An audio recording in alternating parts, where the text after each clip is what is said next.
Halo teman-teman, gimana nih kabarnya? Baik Alhamdulillah dong. baik. Alhamdulillah baik. Oke, alhamdulillah baik ya. Ingat ya teman-teman, selalu jaga diri dan juga harus mematuhi peraturan yang berlaku saat ini. Oke. Oke.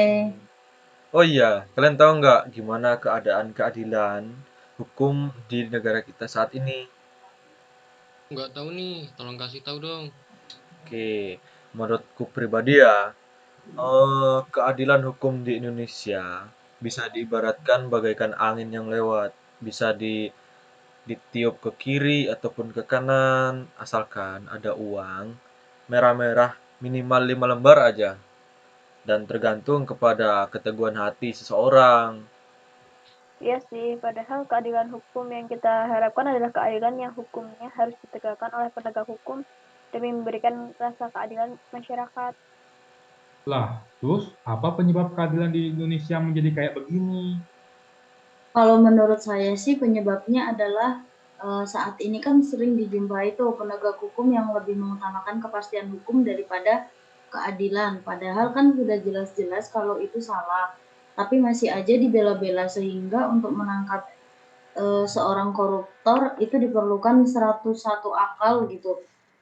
Itu pun setelah tertangkap bukannya takut, malahan mereka melambai-lambaikan tangan di layar kamera seolah-olah tidak terjadi sesuatu atau tidak ada penyesalan atas apa yang telah dilakukan sambil bersenang-senang ria karena mereka mendapatkan waktu istirahat dan rezeki nomplok. Iya sih, tapi padahal sebagaimana yang kita ketahui, Indonesia adalah negara hukum. Tentunya penegakan hukum yang tidak memihak yang telah diatur dalam pasal 27 ayat 1 Undang-Undang Dasar 1945, di mana semua orang diperlakukan sama di depan hukum. Untuk menerapkan negara hukum, Indonesia dituntut untuk dapat menerapkan prinsip-prinsip yang dijalankan oleh negara hukum. Setiap manusia berhak memperoleh keadilan, baik itu dari masyarakat maupun dari negara. Seperti yang tercantum dalam Pancasila, sila kelima yang berbunyi, keadilan bagi seluruh rakyat Indonesia. Hal ini sangat jelas bahwa seluruh rakyat Indonesia berhak mendapat keadilan tanpa terkecuali. Tidak pandang bulu, entah itu pejabat, rakyat kecil, orang kaya, atau miskin. Tujuan hukum adalah memberikan keadilan kepada setiap orang. Wah, benar juga itu, Zal. Tapi kan dalam prakteknya hal ini sudah nggak terjadi lagi di Indonesia. Hukum Indonesia dinilai belum mampu memberikan keadilan kepada masyarakat yang tertindas. Justru sebaliknya, hukum menjadi alat bagi pemegang kekuasaan untuk bertindak semena-mena. Saat ini, hukum di Indonesia yang menang adalah yang mempunyai kekuasaan. Yang mempunyai uang, pasti aman dari gangguan hukum walaupun aturan negara dilanggar. Orang biasa yang ketahuan melakukan tindakan kecil langsung ditangkap dan dijebloskan ke penjara. Sedangkan seorang pejabat negara yang melakukan korupsi uang miliaran rupiah milik negara dapat berkeliaran dengan bebasnya. Karena hukuman itu cenderung hanya berlaku bagi orang miskin dan tidak berlaku bagi orang kaya. Sehingga tidak sedikit orang yang menilai bahwa hukum di Indonesia dapat dibeli dengan uang. Benar banget, seperti beberapa tahun belakangan ini, hukum Indonesia semakin parah saja. Hukum seakan-akan bukan lagi dasar bagi bangsa Indonesia. Ada pengakuan informal di masyarakat bahwa karena hukum dapat dibeli, maka aparat penegak hukum tidak dapat diharapkan untuk melakukan penegakan hukum secara menyeluruh dan adil. Iya, betul. Apalagi saat masa pandemi COVID-19, banyak masyarakat Indonesia yang kehilangan pekerjaannya, sehingga untuk memenuhi kebutuhan hidupnya pun sulit. Maka dari itu, pemerintah memberi bantuan pada masyarakat yang mengalami kesulitan dalam masalah perekonomian. Pemerintah memberikan sembako kepada keluarga yang kurang mampu. Tetapi disinilah terjadi pelanggaran hak asasi manusia. Ada beberapa masyarakat yang kurang mampu yang tidak mendapatkan bagian haknya itu.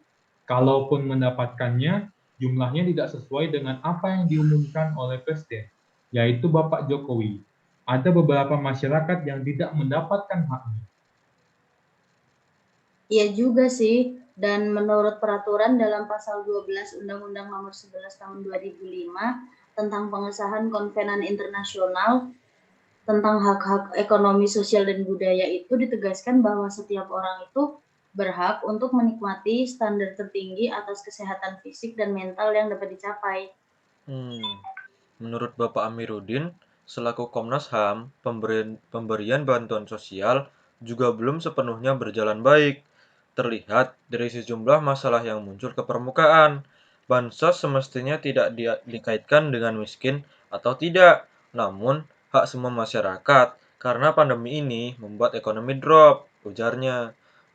Biaya rapid test yang mahal mesti diakhiri karena hal ini berkaitan dengan penanggulangan COVID-19 yang menjadi kewajiban pemerintah dalam melindungi kesehatan masyarakat. Prinsipnya, perlindungan hak kesehatan publik harus menjangkau semua lapisan masyarakat dan terjangkau oleh masyarakat miskin atau seluruh masyarakat sekalipun. Tidak hanya itu juga loh, kekerasan seksual di masa pandemi ini juga masih ada. Banyak berita yang beredar tentang kekerasan seksual yang terjadi pada banyak wanita, tidak hanya orang dewasa. Ada juga yang masih anak-anak sudah harus mendapatkan kekerasan seksual yang dilakukan oleh oknum yang tidak bertanggung jawab. Tentu hal ini sangat melanggar hak asasi manusia. Ada juga kekerasan dalam rumah tangga. Akibat dari pandemi COVID-19, banyak masyarakat yang harus kehilangan pekerjaannya, terutama para kepala keluarga yang harus mencari nafkah untuk menghidupi keluarganya. Karena seluruh perindustrian saat pandemi ditutup sementara, sehingga tak sedikit juga perusahaan yang tutup karena dampak dari pandemi ini. Hal ini mungkin menyebabkan kekerasan dalam rumah tangga sampai ada yang rela membunuh anggota keluarganya sendiri karena pusing memikirkan bagaimana kehidupannya. Kata Wakil Ketua Komisi Nasional HAM Amiruddin Al-Rahab pada diskusi virtual bertajuk Penegakan HAM di tengah pandemi COVID-19, semua ini muncul. Gejala ini juga sepanjang 2019, keluhan sama yang muncul pun mencuat. Maka di masa pandemi ini, penanggung jawab atau pihak berwajib tidak mampu menjalankan tugasnya sesuai harapan. Pemerintah masih ragu-ragu dalam menjalankan kebijakan penanggulangan COVID-19. Nah, sebenarnya sih banyak loh cara yang dapat dilakukan untuk mencegah terjadinya pelanggaran HAM itu. Yang pertama, mematuhi instrumen-instrumen HAM yang telah ditetapkan. Kedua, melaksanakan hak asasi yang dimiliki dengan penuh tanggung jawab. Ketiga, memahami bahwa selain memiliki hak asasi, setiap orang juga memiliki kewajiban asasi yang harus dijalankan dengan penuh tanggung jawab. Keempat, tidak semena-mena terhadap orang lain. Dan kelima, menghormati hak-hak orang lain. Cukup panjang juga ya pembahasan kita tentang hukum di Indonesia ini. Mungkin cukup segini aja ya pembahasan kita tentang hukum di Indonesia. Soalnya ya udah panjang juga gitu. Ya udahlah, aku pamit dulu ya. Assalamualaikum. Waalaikumsalam. Salam.